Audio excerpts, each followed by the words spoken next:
the Baltic Sea Princess. Many years ago, at the bottom of the Baltic Sea, there lived a beautiful princess named Urata.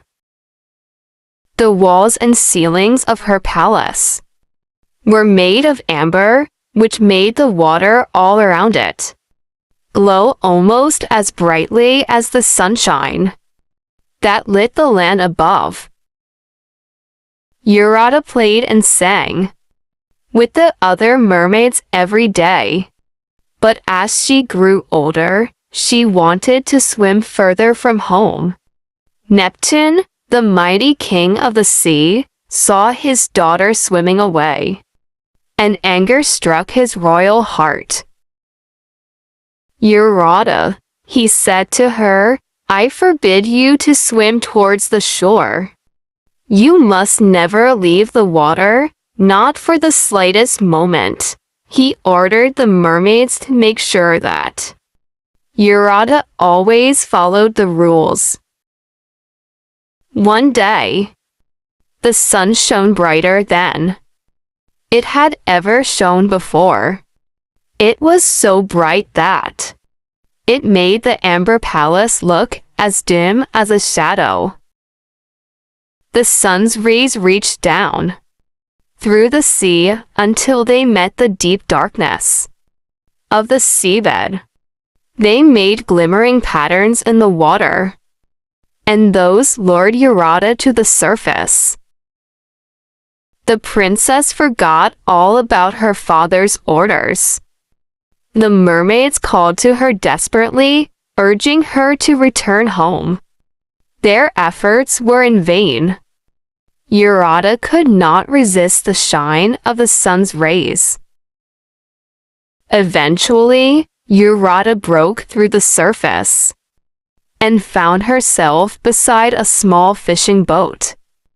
A fisherman was staring at her. He was young and handsome, and the sea princess had been born with all the beauty of the ocean. As soon as their eyes met, they fell in love. The boy leaned from his boat, stretched out his hand, and touched Urata's fingertips. In an instant, dark clouds appeared and rolled across the sky. Not one patch of blue remained. The sea, which had been so still and so peaceful just moments before, began to foam and roar. A strong wind stirred up giant waves that threw the fisherman's boat about, nearly overturning it. Even as she struggled against the waves, Urata knew what had happened. In his fury, her father had created a great storm. The fisherman was helpless. The princess used all her strength to push his boat to shore.